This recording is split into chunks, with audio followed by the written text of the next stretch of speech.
What up, what up? It's Big Spoon. I'm here with Rhythm and Flow. Tune into my episode. Lock in, like, comment, and subscribe. Top dog, check the pedigree. 12 fat baby in my neighborhood, Brady G. Looking out for others, so I lost stays blessing me. Courtside at the motor, I can trip a referee. What's going on, everybody? Welcome back to another episode of the Rhythm and Flow podcast. Today we do have another very special episode. We got one of Portland's greats, Teaspoon, in the building. Teaspoon, how you doing, man? I'm good. Blessed. Thank y'all for having me. Yeah, man, absolutely. We appreciate you for coming, sitting down, hopping on the podcast.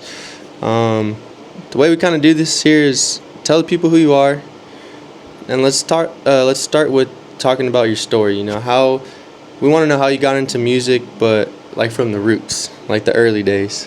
For sure. Teaspoon, rapper, melodies. I do melodies. So I guess I'm a singer part-time. Local philanthropist, man. Yeah, I do a little bit of everything. I'm wearing many hats. I've been doing this for eons now, I feel like.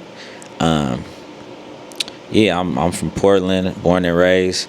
Lived in Seattle for a little bit, couple years, but you know, my roots is from Portland. That's where I'm from, born and raised. Emmanuel, baby. Yeah, and I've been doing this rap thing for a little while. I just started freestyling with my older brother. My older brother kind of turned me on to Bay Area music. His pops lived in Oakland, so he would be back and forth between Portland and Oakland, and he always would come back with like Mac Dre, Too Short, RBL Posse, you know, things of that nature that kind of sparked my interest in music. And then I thought he was the dopest rapper. He had just freestyle off the top, pause. And he was just dope with, like, you know, rapping like that, and it just made me want to get into rap. Challenged me. I want to be the best. I want to be better than him. Sibling rivalry, and and then I'm here. Wow, no, that's really cool. So throughout your kind of initial process of becoming a rapper, those early days, like, were you involved in any type of like music programs, played instruments, or was it mainly just like rapping at home with your brother? Nah, I mean, like, you know, in elementary school we had to play an instrument, but nothing that stuck. Maybe poetry. I feel like before I was rapping, like, I was doing poetry in school, trying to do little talent shows and whatnot, just like that. But no real, like, nothing that was like, I wasn't like a musician playing any instruments or nothing. Nah. No, that's kind of interesting, because I feel like sometimes people do have that musical background, so it's kind of interesting to see that you don't have too much of a musical background, but you still did your thing with rap and music. And talk about how that came about. Like, how did you learn, you know, the music side? More or less, like, you know, really, like you said, the melodies and the keys, like just the music overall, without having that necessarily background. I would say I've been around music like my whole life. I was raised with my grandparents. They had like a ton of records. They had cleaned the house, be playing records, all oldies, like super old stuff, like from their era. And just like, I don't know, like I feel like it was just a natural knack once I heard what I liked, and I was able to create my version of what I liked. So yeah, it was just more of a natural thing, just, you know, in trial and error, you know, making stuff. Oh, this not dope, you know what I mean? But working at it and trying to perfect it and get better. Yeah, no, absolutely. So at what point did it become serious? Like, did you say, okay, you know what, I want to be a rapper, I want to be an artist, I'm going to start going to the studio, doing shows, dropping songs? Talk about that a little bit. My older homies from my neighborhood, Psycho, rest in peace, and Doe, rest in peace. Them was my big bros, and they had started a label. My older cousins was a part of it. This is back in like the early 2000s. And they had a little buzz, but one of my cousins was in high school with me. He was probably like a senior when I was a freshman. So he had a project out, and this was like big though. Like at the time, like they had the CD pressed up, had posters everywhere. So you know what I'm saying, like and these is all my people that's from my neighborhood. So it was dope to see them doing it, and it was inspiring. And I was like, oh yeah, I got to do this. Like, and it's right here. It's the home team, so it's like, yeah, I'm finna get down. And I say, like, I was rapping. I didn't necessarily put nothing out until like after I got out of high school, but like I was rapping in high school, but I never put nothing out seriously. But once I was done with high school, I was like, I want to take it serious. Got you. What was like the first intro into recording? Like, what were you using? What softwares, or do you remember? Man, the first thing, like on some kid shit. Can we cuss? Yeah. On some kid shit, we was recording on a karaoke. Like, Oh, okay. it was some funny shit. We was putting it was like tapes and shit. Oh, okay. Yeah, like the recording. It was like had 2 tape recorders on some playing around shit. Me and the bros. But the first studio I went to, the homies had a studio though. We had like a real studio. I was pressing CDs up and shit though. Oh, okay. Yeah. So I want you, because we were talking earlier off camera, you said, you've been in the game for a while. I want you to kind of speak on that, because a lot of the artists that we've interviewed are, kind of younger generation, like newer digital era. Like, were you doing like the CDs and posters? And speak about that a little bit, like initially. Yeah, for sure. I'm from the CD era.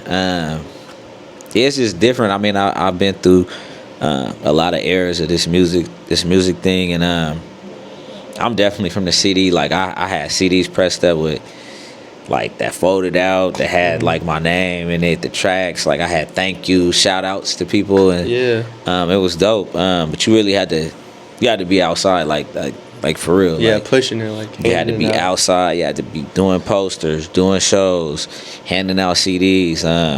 It was just more of a grind. Like, you couldn't just drop a song and post it something like on social media, which is cool. But I feel like when you live and in the flesh and people get to meet you, somebody might not like your song, they might like you as a person and be like, man, let me give it another try. But just stuff like that. But yeah, it was dope.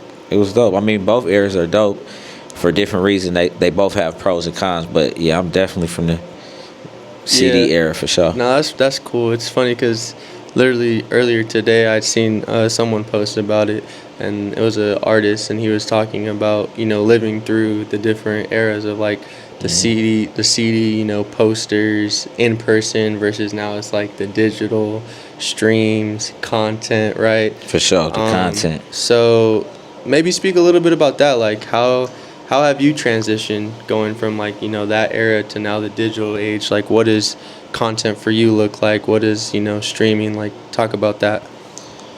Content for me is just solely music. I try to keep it solely music. Actually, hold on, real quick. Did you record like music videos back then as well, or did you not start recording until later? Because when music videos weren't big at that time, huh? Nah, because it was too much to actually like. Where are you gonna put it out? And yeah, the music videos. I probably when I released my first official mixtape, I dropped a video. I had like maybe 1 or 2 videos, but videos was few and far between. We was like the first young niggas like actually shooting videos. The dudes who I was rapping with and myself at the time, we was like in my age group, like, and even older, like nobody really had videos. Like, I got old videos. Yeah, no, that's cool. But yeah, talk about like the content today. So how does that look for you? As far as content, man, for me, it's super different because it's lifestyle based, and everybody, like, I feel like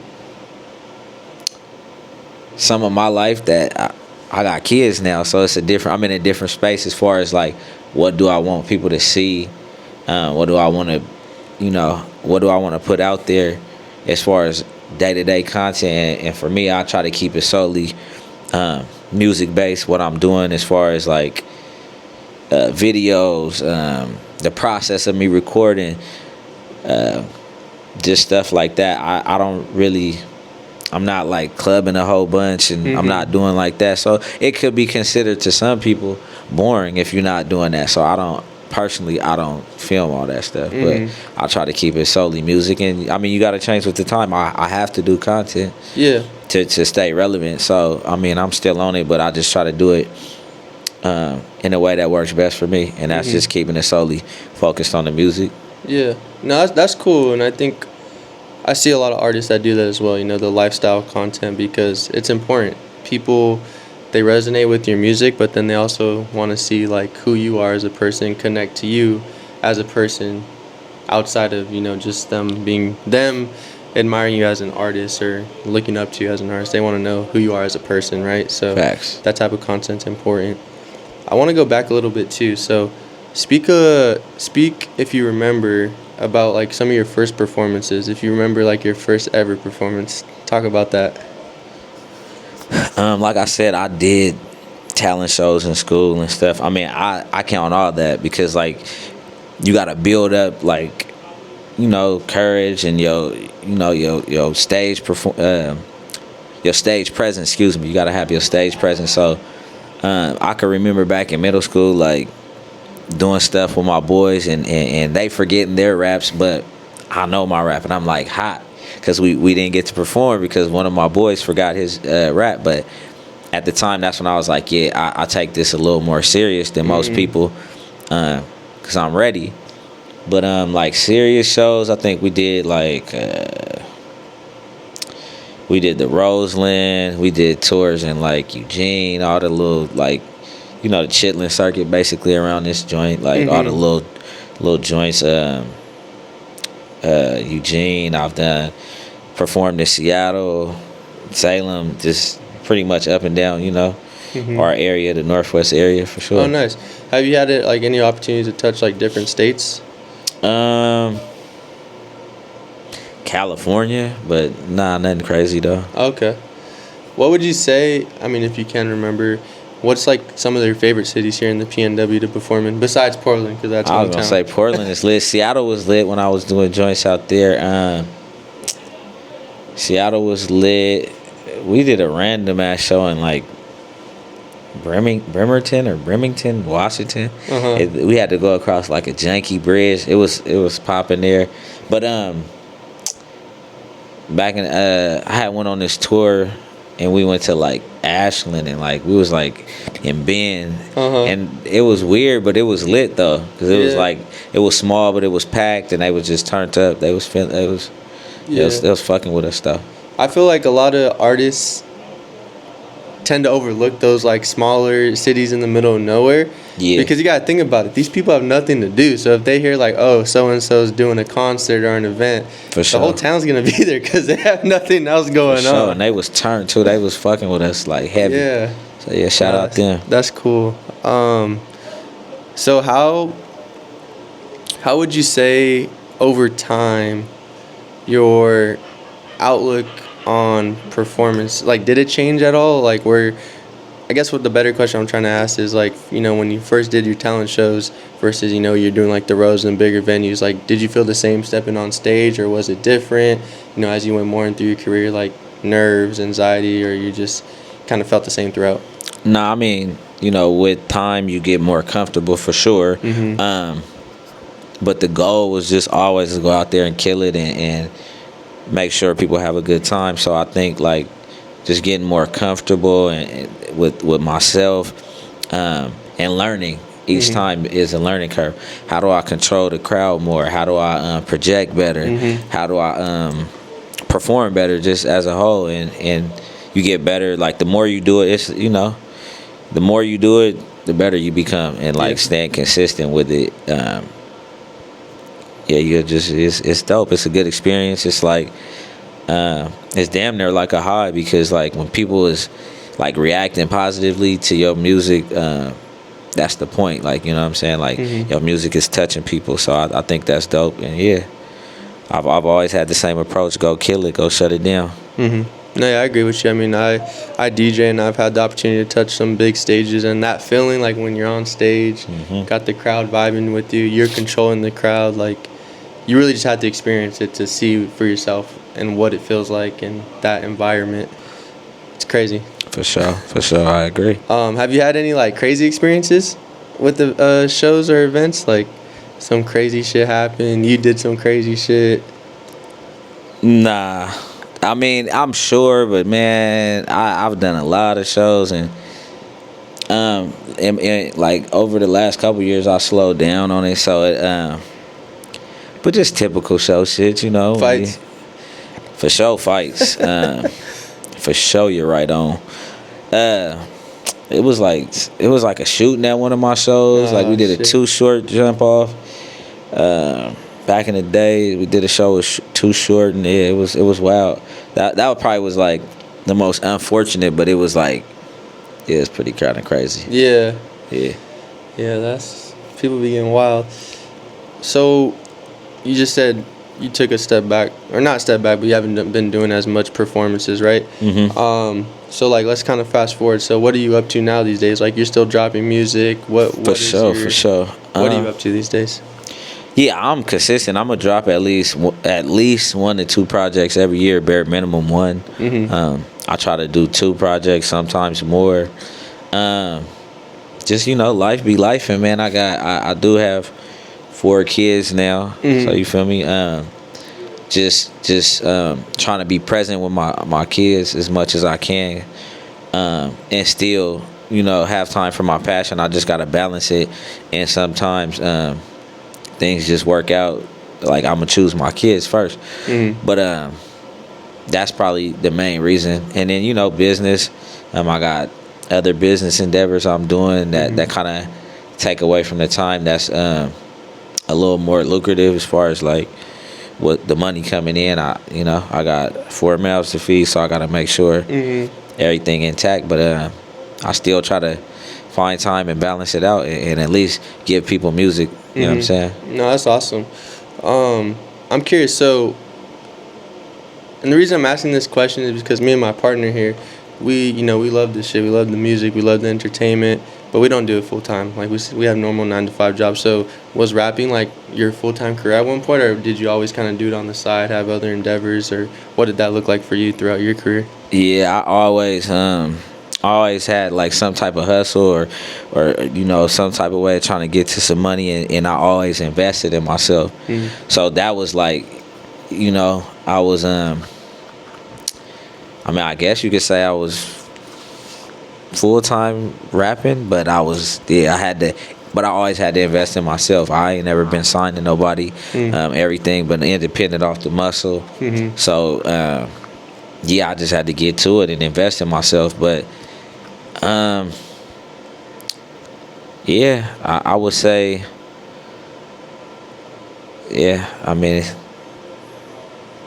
I guess I was full time at one point, but not right now. Yeah, no, that's crazy. Bouncing off of that, how do you balance it currently? Like music, you said it's a passion, hobby, I guess you could say. Maybe you don't say that. You still have a family, you still have other endeavors. But like you said, you're consistent. You're present. People know who you are. How do you balance all that? Man, I'll be wondering that sometimes myself. But music is like a second nature thing for me. So it's not like I don't force nothing. And I'm like always ahead of myself. So if I drop a tape, by the time the tape drop, I already got 8 to 10 songs done for my next project. I never stop working. Even when people think I'm just chilling or when I'm taking a break, I already have had something done in the works. I got a lab at the crib, a little small setup. I could just put references together. So when I do go to the big joint, it's money. I'm in there, get it done. I could block out like a week and have an album done.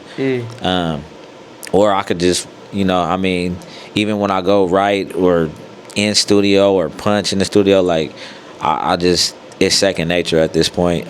So I just feel like my work ethic, it just keeps me in the game. Like I said, I've been doing this for a minute. Yeah. It ain't nothing to go in there and knock out a tape.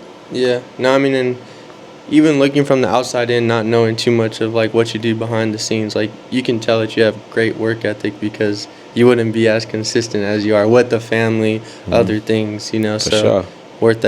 work ethic is very important. What would you say you prefer, the home studio or the big studio? big, of course. I'm not the best engineer, so I could record myself, but as far as getting it to like how I want it to sound for the people, it's not gonna quite be there. Especially, I mean, I have got my boy Jay Cortez. Shout out my boy. He kind of gave me a couple vocal chains and whatnot. Okay. Got my shit together, but yeah, the big studio is a vibe. It's just I feel like it captured like a feeling because I can really be in my mode. At the crib though, I will say sometimes you record at the crib, it just be you and it be like you be in your mode, and you might capture, like you might say something passionate to where you can't recapture that passion or the way you came across. So I mean, it's like, again, it's pros and cons to both, but personally I prefer the big studio. I'm a big studio dude. What do you have like a particular one here in Portland, or you go to a couple? Which ones have you gone to in the past? Shout out my boy Zeb. I always usually go to Zeb. I messed with my boy Skelly when he in town, but he don't really be here. But Zeb mostly. Okay. Yeah. He has like his own studio, or? Yeah, he got a studio. He been had a studio like forever. Okay, fire. Kind of not switching topics, but switching lanes a little bit. What artists have you like worked with here in Portland? Sheesh. A lot. Yeah. I mean, the ones that mess with me and I feel like, you know, are working and are dope. I just did this project last year. It was more like a compilation style project called Spoon and Friends, where I want to highlight like dope artists from not only Portland but Seattle and California that rock with me, that's been doing joints with me. Some haven't ever done a joint with me, but I put like, man, it was like I put Seb Knotts on there, Taylor Ville, who else from Portland? Milk was on there. D Royal, my boy D Royal, he was on there.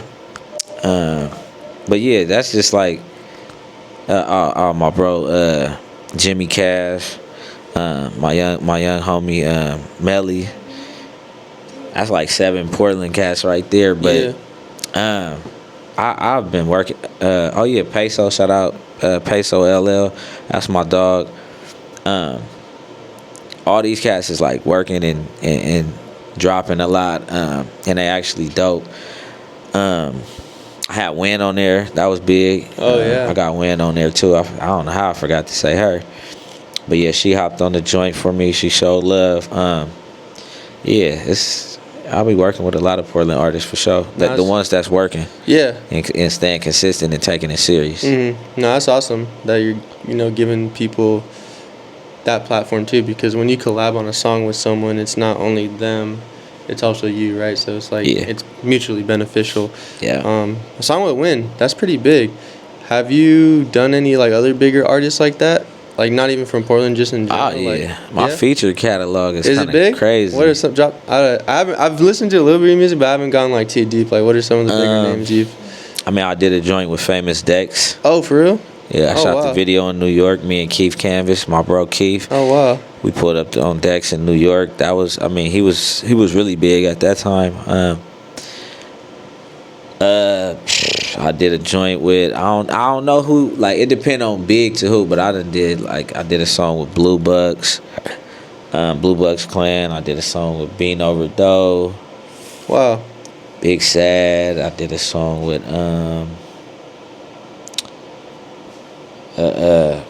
man, I just did a song with the boy from SOB. I done did a song with, it's a lot of people. No, those are, I mean, I'm very like in the West Coast hip hop. Oh, those are big names, you know what I'm saying? Like people, if you fuck with West Coast hip hop, like you know those names you just dropped. That's pretty cool.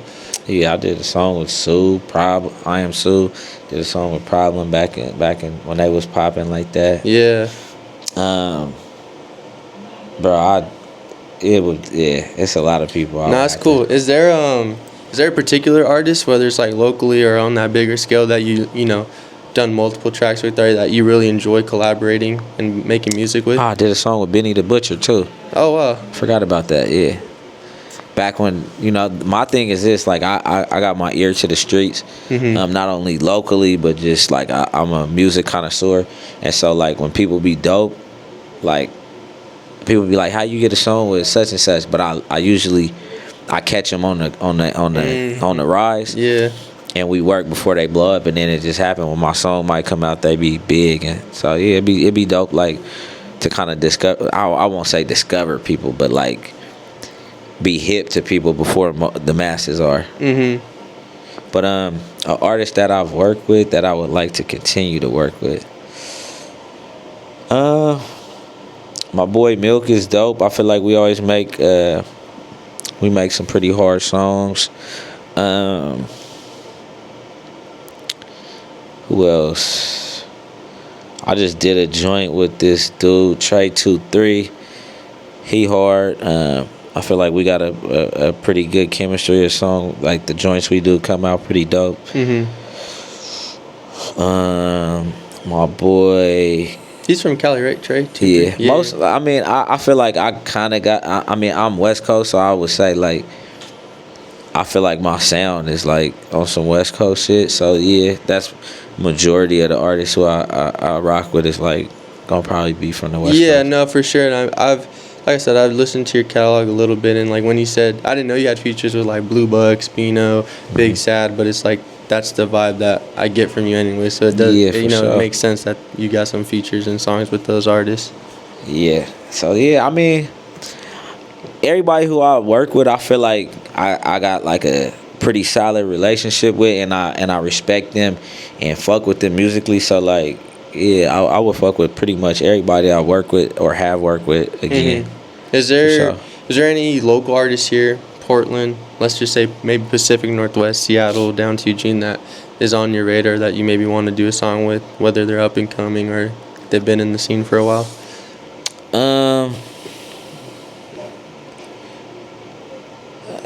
From Portland, I don't know, man. I feel like I've worked with everybody from Portland that that fuck with me on that level, that reach out, or there are dope artists, so I don't want to like slight nobody and just forget, but I'm trying to really sit here and think who I would like to fuck with. I like Pisces. I think he dope. I think he got the potential to like make a really big joint, and it would challenge me because I don't typically make that kind of music. Yeah, he's so that's like popish, right? R&B. Yeah, so I feel like that'd be fun to try something, see what I could do. I like, I'm at that point where sometimes I want to be challenged, because I'm even doing a house. Like I got like a house really? project. Oh, I got like 3 or 4 joints on some house shit, on some that.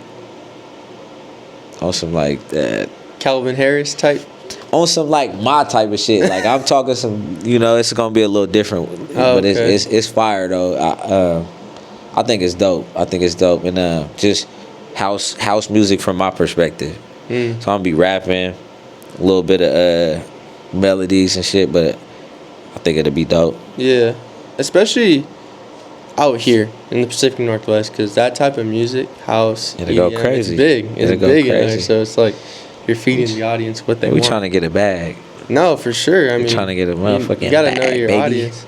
But yeah, is that dropping soon, or?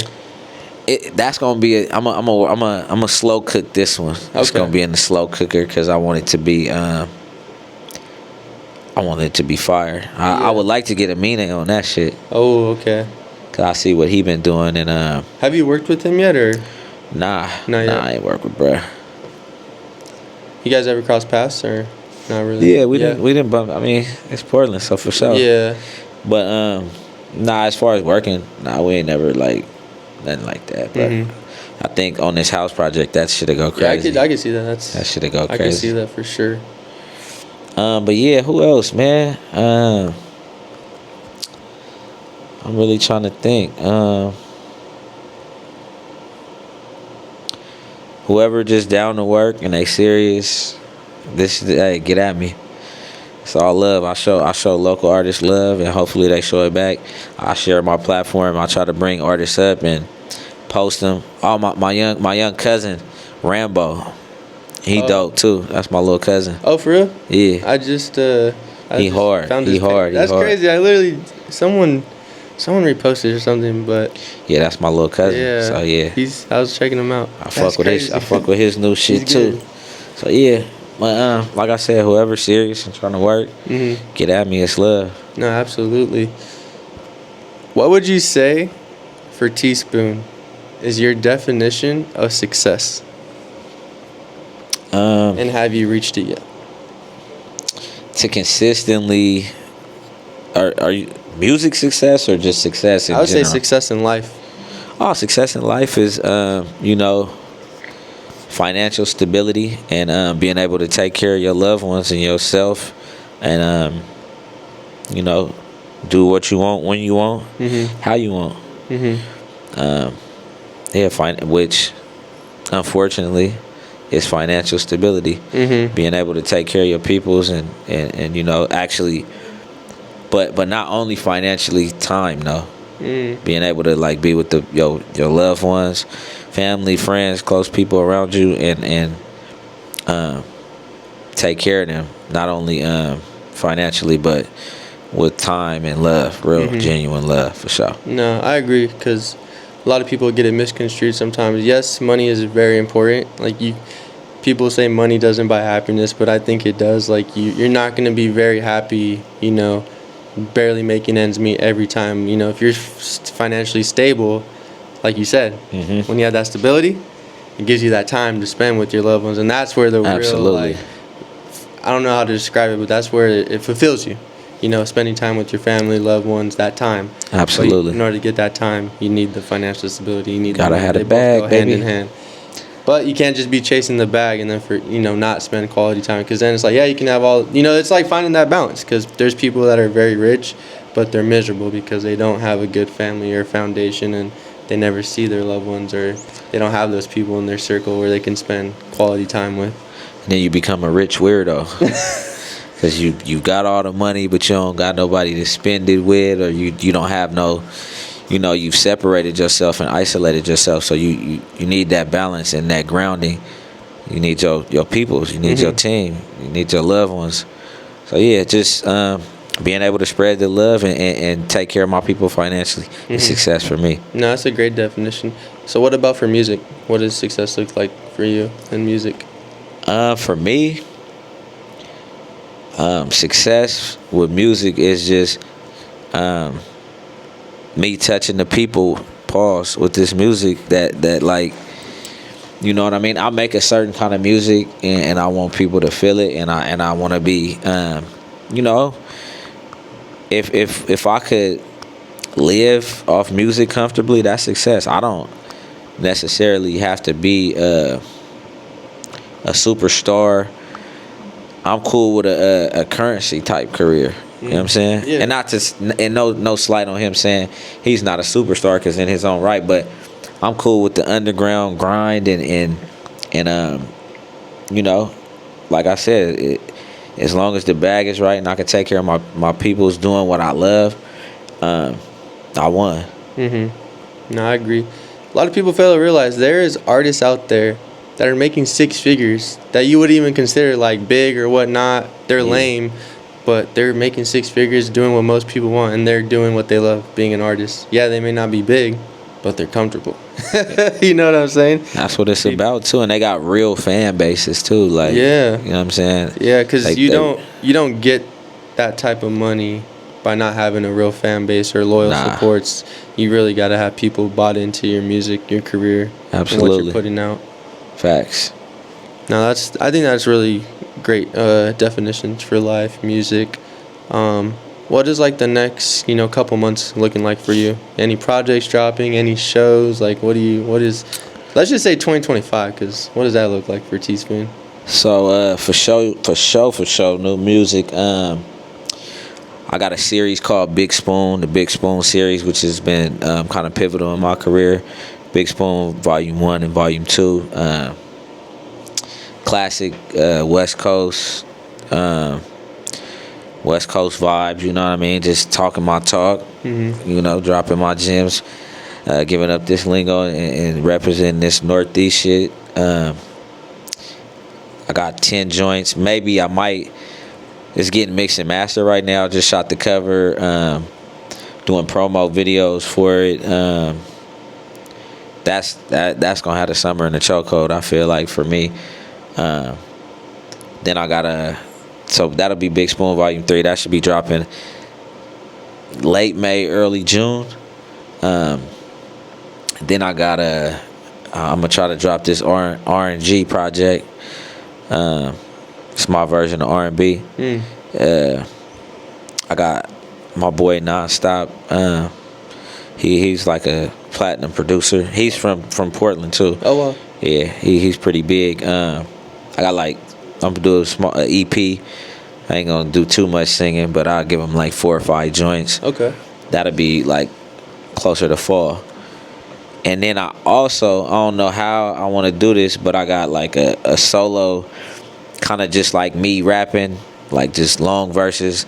Some of them don't got a hook, some of them got a hook, but I got 3 projects basically done this year that I could drop. So at least 2 of them, I just got to figure how I want to drop the rap project. Like, how do I want to go about it? You know, I want to give everything time to breathe, but I at the end of the day, I just hate sitting on music. I want to get that shit out too. Yeah. No, it sounds like a lot of drops this year. Like you said, consistency. Oh yeah, it's just regular. No, that's awesome. Kind of going on that last thing you said, do you have a lot of music in your vault? Like, are you a vault type of artist, or I'm gonna make it and it's gonna drop eventually, not too much in the vault? No, I'm not one of them 200 songs in the vault type dudes. Okay. No, I don't. That is weird to me. I mean, some people is I don't know. Everybody different, but I'm just like, why do you have that? And for me, I mean, I don't know. Like, I like to, when I do a song, I really want people to hear it at like in the moment, because I just feel like once I mean, I guess, but what's old to me is new to you if you haven't heard it. But I just like to get that shit out. You don't never know what can happen. Anything can happen. So I'm like, bro, enjoy this shit. Let me smell my flowers while I'm here. Drop this music and give it to the people. But you know, different strokes for different folks. I like to put my shit out. No, I agree with you. I do not like artists that, like, for what? What are you vaulting for? Just trying to hear it yourself. And there's some people that like that. We've interviewed artists and they're like, yeah, I just like listening to my music for myself. I make it for myself. And I was like, I respect that. But then again, like, if you're trying to take it serious, like, people got to hear it. You know, it's got to get out there. So gotta put it out for sure. Yeah. Would you say you're actively trying to leave a legacy? Yeah, if you go over my catalog, I got an extensive catalog. You know, I mean, and like it's from like 2016 up until now, I kind of been going crazy. That from like 2018 to 2021, crazy. Maybe the last couple years, I've slowed down, and try to, you know, bring artists into the forefront. Trey Banks, that's my boy. I try to like, I wouldn't say manage, but like help curate him into, you know, the spotlight and the, you know, showcase his talent that he has, because he's dope to me, and that's my boy. So yeah, I've been just trying to fall back and kind of like still drop music, but get into like writing and just play in the background. I'm still gonna drop singles and music in the near future. I'm gonna go crazy 25, but I feel like at this point I still want to drop music, but I do want to help artists though. I do want to help develop artists and push artists. Yeah, that's good. I mean, that's another possible bag, right? I mean, you help develop artists, they blow up, you're their manager or whatever type of, you know, agreement you have, like, that's a revenue source. Could potentially be. And it keep me active too though. I'm still like right there, because I don't want to be away from music, but I feel like I can still, like I said, I'm always gonna write and record, but like being right there with the young fresh artists, it keep me kind of like in tune. No, absolutely. Absolutely. So we're gonna go into this segment now. It's called "What's in Your Bag." So, what are 5 daily essentials that you can't live without, just on your normal day-to-day life? What could I not live without? 5 items. Water. Well, yeah, literally. Literally. I know, but I drink a lot of water, so I'm gonna say water. I'm gonna definitely have some water. Are you bottled or like you got a little filter at home? Like I got a filter at the crib, but Okay. I like. I just bought this Shungite crystal water purifier. So you basically put water in it, and it got these Shungite crystals at the bottom, and you turn it upside. It blocks the crystals. It's in a little compartment, and it just filters your water. Oh wow. So yeah, Is that's that like a my. high form of like filtering, or is it? It's the give you closest. benefits, It's the or- closest thing. It gives you minerals because the crystals give you minerals. Okay. Put minerals in your water. So, Okay. yeah, I've been kind of getting hip to like actual mineral water. Like the whole point of drinking the water that touches the rocks is that's how you get the minerals. So I've been trying to like stay dialed in like that. But so yeah, my water. I keep Altoids. You can't be in there being a fire breathing dragon. Set the mic on fire. What else do I need?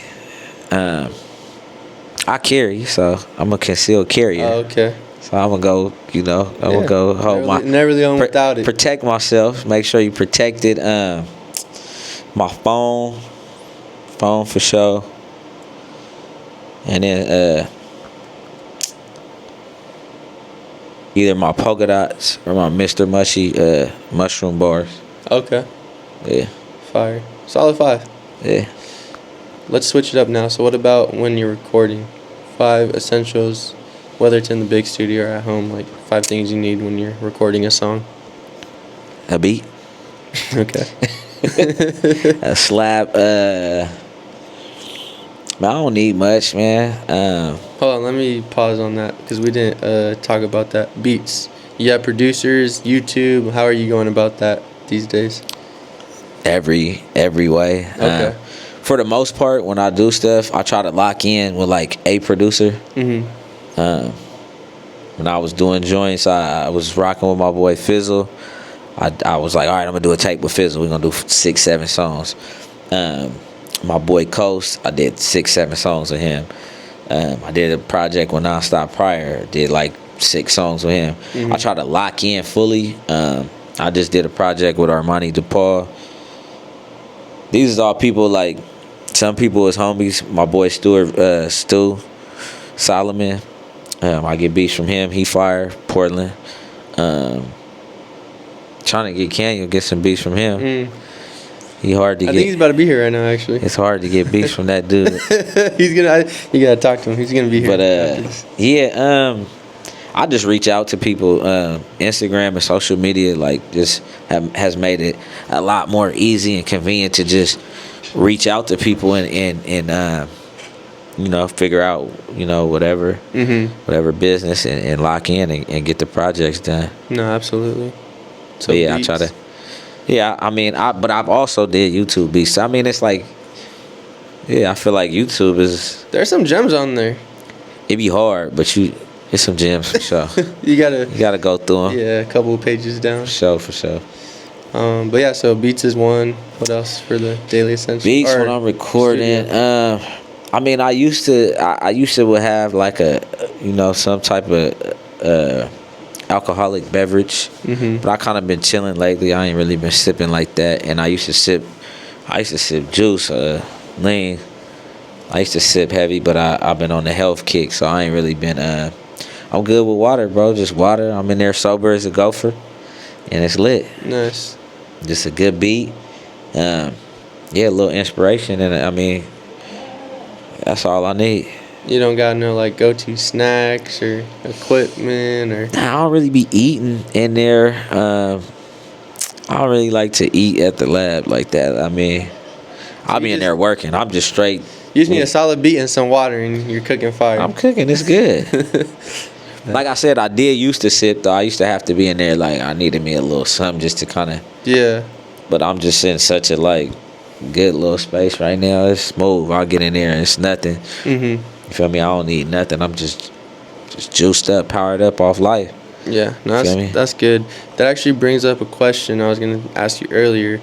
But like when you're thinking of inspiration for songs, writing, or even in the studio, like you said you used to sip, was that like your main, like you get a little sip on, you get the creativity, or what was Nah, that like? hearing fire music, I'm competitive, right? So if I hear something that's crazy, it make me want to make something crazier. So if I hear somebody like just gassing on like a verse, and I'd be like, "Ooh, that was hard." Like I gotta come like, nah, like you can't fuck with me. I gotta go crazy, and it'll make me write like,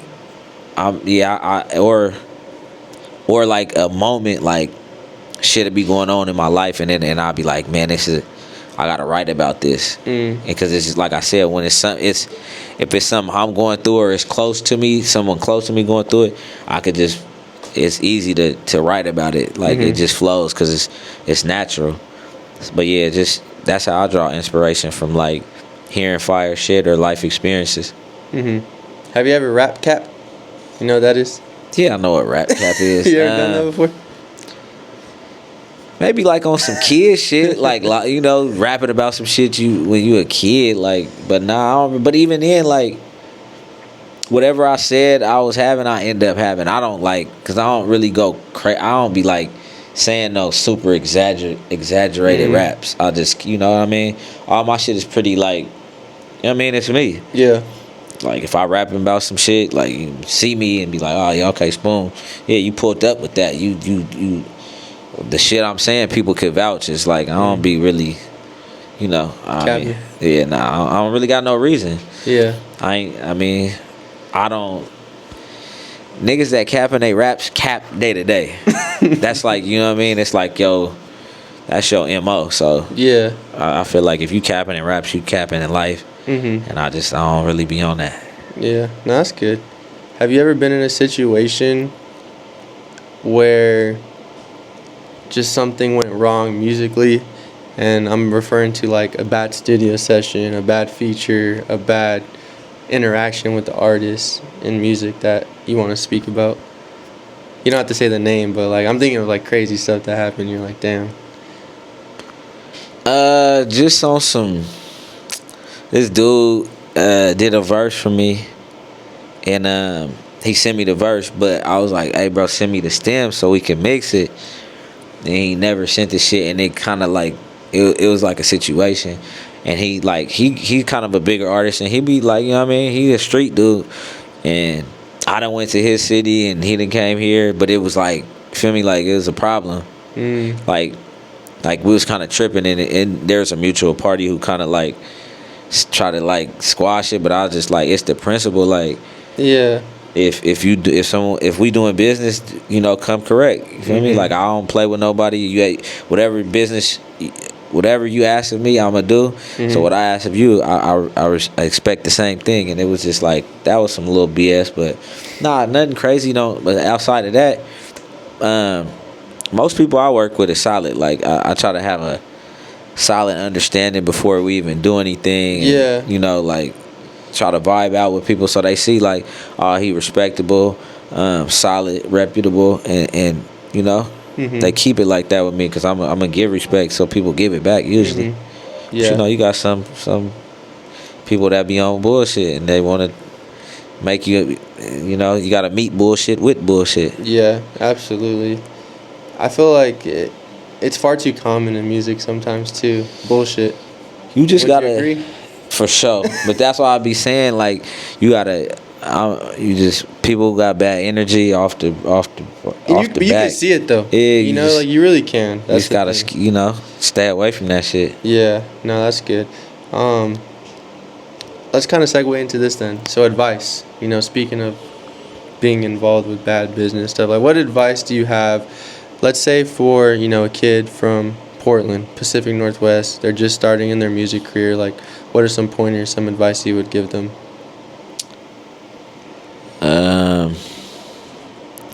Stay in school. Like actually?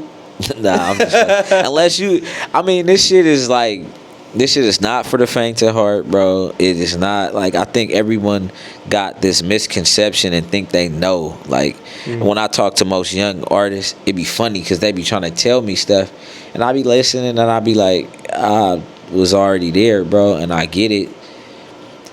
This could potentially happen, but it could more likely not happen. So you need to find your niche, be yourself, figure out a plan, and grind. I don't think there's no overnight success. I think people mask it to be that. But if you look behind the smoke and mirrors, people have been grinding, or other people, they got connections or some money involved or something, but nothing's overnight. And I think people want an overnight success, and I don't really be seeing that happen. Not in my years of doing this. No, it doesn't. And it's funny because I've said this on a couple podcasts, but we interviewed he's a good friend now, John Hart, Bay Area R&B singer, and he said the same thing. That he's like, the quote is, they say it takes 10 years to create an overnight success, where it's like they've been working for X amount of years and people just think, oh yeah, but they've been grinding. Because that's, they don't show all that. Only thing you see It's the spotlight. is the spotlight. So yeah, I agree with that. That's a good quote for sure. Facts. But that's good advice too, I like the finding your niche and staying true to yourself, being genuine, being authentic, because Don't chase sounds, man. Do not chase sounds. yeah, that's a big. Find your voice. Find what's unique about you. Find the beat you sound good on, and stay in your, what LeVar Ball say? Stay in your lane. Literally. Do not chase sounds, bro, because you're gonna look back and be like, damn, I sound hella goofy, trying to copy niggas, and it's bad. Yeah. What's your take, or what's your opinion though on, like, because you said you're doing house, right? Like genre switching. You think artists should venture and experiment different genres? Yeah, I mean, if you're comfortable in that, I mean, I think the style of house I'm doing is not far off from me singing or doing a melody. It's just the house style of beat. That's what I'm saying. I'm gonna put my twist Your on own it. twist, yeah. It's still gonna be me, but just on a house record. So I don't mind if you do a different genre, but there's artists in the Northwest, Portland, that are solely copying other artists. Yeah. Like from the slang to the word choice, how they say, it's just like, bro, come on, bro. You feel me? We not. I think that's a culture thing. I don't even think it's Portland, because it's happening everywhere. LA, Seattle, But Texas. LA, but I would say this. I don't feel like, well, maybe. I mean, the people who I listen to from LA not doing it. But I just don't like, there's just a certain Northern California style that a lot of youngsters here are like imitating. And I'm just like, bruh, you don't have to do that. Just rap your own shit. Is it EBK? Yes. That shit bothers me, bro. That shit bothers the fuck out me, bro. And I'll be like, damn. But, I think them dudes is dope, but that's they shit. And it'd be like, come on, bro. Like, you literally just... Yeah. And it's crazy, though, because if you think about it from, like a lens scale, that just shows the power of influence. Yeah. And how they have so much influence on the music. Like, the bigger people at the top, like, people look up to them. They try to imitate them. It's like... For sure. It's crazy when you look at it from that scale. It's like, damn, they set this sound, and everyone's trying to be like that. Facts. But you got to be yourself. Because then they going to look at you corny. Let's say, like, you kind of get some traction in it. Like, if somebody sounded like me, like, to the T, and I knew they was biting me, I'd be like, bro, what's up? Like, Yeah. that's weak as hell. Like, you corny. Like, I don't think people get that. Like, I don't think people respect biters still. In a world full of unoriginality, I don't think people respect biters, bro. No, absolutely. I agree with you. Where do you find inspiration from other artists, though? Like, obviously, you don't mimic their sound, but who inspires you artist-wise? I mean, I'm inspired by, like, legendary artists, like, and mainly people from my neighborhood. Like, my boy Psycho was, like, the dopest person to me. Producer, rapper. I mean, I came up in the Mac Drake Thiz era. Like, Mac Drake was a heavy influence. Jay-Z for sure. It's funny because like for the sound I listened to like Messy Marv, but then I also listened to like Fabulous and okay. people that could rap. I listened to like Cassidy and dudes that was rapping. So it's just I always was like, damn, could I combine like making songs and still having like fire lines and content with the rap. So like that's what kind of infused my style. But yeah, I for sure take from the greats for sure. Who inspires you like personally, like in life? In life, probably my grandpa. Rest in peace. My grandpa was the head of the household. You know what I'm saying? My grandpa was an Army vet. Cool as fuck, but don't take no shit. Man of the house. So yeah, my grandpa. Just people from my neighborhood too. Like my homie Doe, rest in peace. That I was telling you about, had a hogging and dogging label. Just like I take a little bit of things from different people who I was up under at some time in life. That I was up under their wing. And just got game from them. My partner, my older cousin Rob, rest in peace. My homie Moan, rest in peace. I'm from a neighborhood, so like I got dead homies. But they was always giving me game to do music, get some money.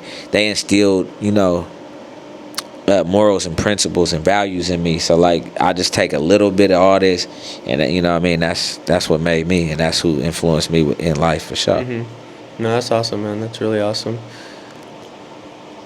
A lot of people fail to realize that the environment you grow up in, like that's what shapes you, and like you said, you get those morals, get those values, you look up to people, and sometimes, maybe not all the time, but sometimes you're conscious enough to be like, hey, this is like my bigger homie, he's telling me this, but it may not be right. Like you kind of see like right from wrong, and it's like, okay, he wants the best for me, but I want to go this way, or like he's doing this and he's literally telling me don't do this because it's not good. You know what I'm saying? It's just those values and principles that you get from elders. It's invaluable in my opinion. Absolutely. But that's I think that's the problem with today. I think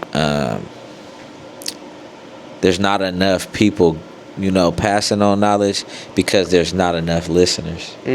So, you know what I mean? People kind of hold the knowledge because nobody want to listen. Everybody know everything. So, you feel me? You can't teach a dummy.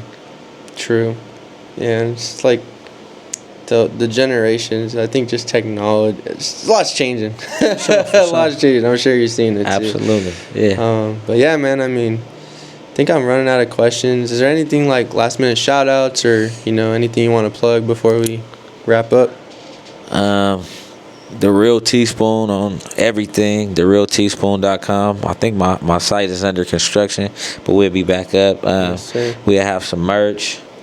Shout out my family, shout out my son, Next Generation Cash Money the Great. Yes, sir. Shout out the home team, shout out Trey Banks. Shout out Milk. Shout out Jimmy Cash. Mir. Everybody, man. It's all love. Yeah, man. Well, shout out you for pulling up. We appreciate you. And, just continue success, continue consistency, and we'll see you on the next one, man. Appreciate you. Love, bro. Appreciate y'all for having me. My guy.